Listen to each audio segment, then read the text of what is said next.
Welcome to Stellar Newsio. Our news YouTube News Hub.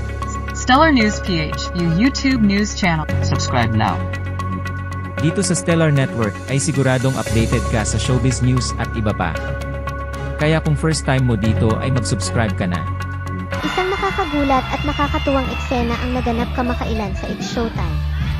Nang bumalik si Ann Curtis sa segment na Kalo-Kalo.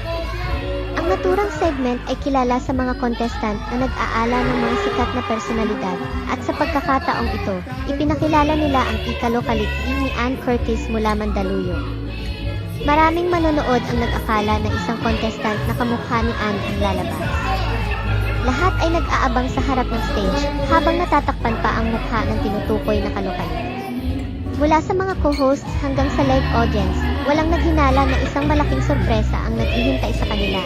Nang unti-unting tanggalin ang takip sa kanyang mukha, bumulaga sa lahat na ang sinasabing kalo-kalo ay walang iba kundi si Ann Curtis mismo.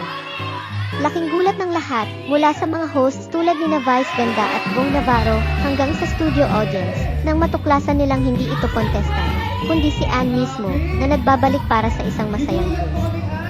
Ang komikong reaksyon ng kanyang mga co-hosts ay nagdagdag pa ng kasiyahan sa moment na iyon.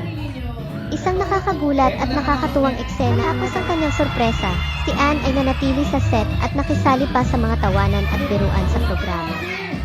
Naging nostalgia-filled moment ito para sa mga long-time viewers ng It's Showtime, lalo na't si Ann ay isa sa mga original hosts ng show na napamahal na sa publiko sa muling paglabas ni Ann Curtis sa It's Showtime.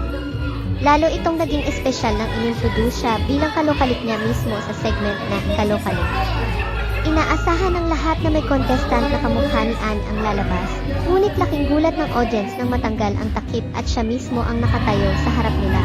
Dugtong pa ni Ann, bagamat madalas siyang wala sa show. Masaya siyang makabalik at nagpapasalamat siya sa mga patuloy na sumusuporta. Maraming espekulasyon ang lumabas tungkol sa kanyang temporary leave. May mga nagsabing mas pinili niyang magpahinga upang mag-focus sa kanyang personal na buhay, lalo na sa pagiging ina. Ngunit sa kanyang pagbabalik, ipinakita ni Ann na hindi nawawala ang kanyang dedikasyon sa show. Sa kabila ng kanyang mga pansamantalang pagkawala, anya, masaya siyang muling makasama ang e-Showtime family at pinatunayan niyang nananatili ang kanyang pagmamahal sa kanyang trabaho. Dagdag pa niya, sa kabila ng mga espekulasyon, mahalaga pa rin sa kanya ang programa at ang mga fans na sumusuporta mula noon. Matapos ang segment, naging malinaw na ang kanyang pagbabalik ay hindi lamang tungkol sa entertainment, kundi simbolo rin ng kanyang patuloy na pagmamahal sa It's Showtime family. Isang nakakagulat at nakakatuwang eksena ang naganap kamakailan sa It's Showtime. Nang bumalik si Ann Curtis sa segment na Kalo-Kalo.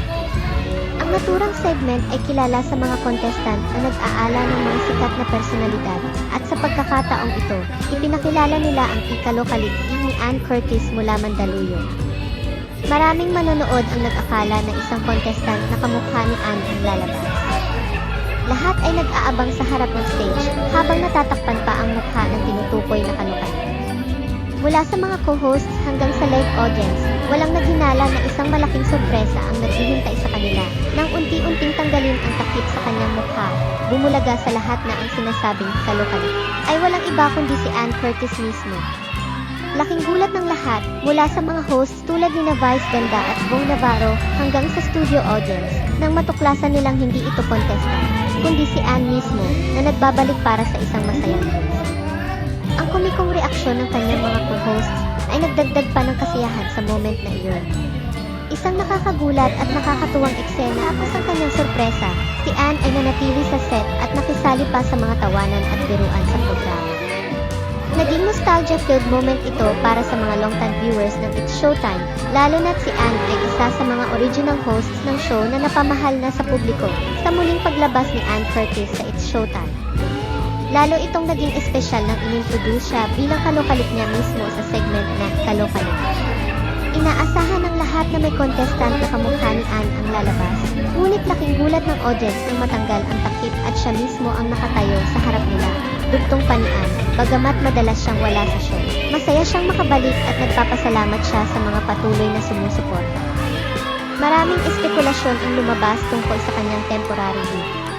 May mga nagsabing mas pinili niyang magpahinga upang mag-focus sa kanyang personal na buhay, lalo na sa pagiging ina. Ngunit sa kanyang pagbabalik, ipinakita ni Ann na hindi nawawala ang kanyang dedikasyon sa show.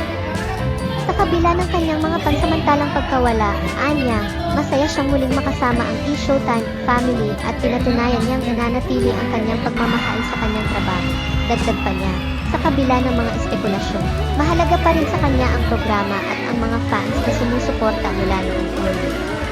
Matapos ang segment, naging malinaw na ang kanyang pagbabalik ay hindi lamang tungkol sa entertainment, kundi simbolo rin ng kanyang patuloy na pagmamahal sa It's Showtime family. Masasabi nyo sa issue natin today?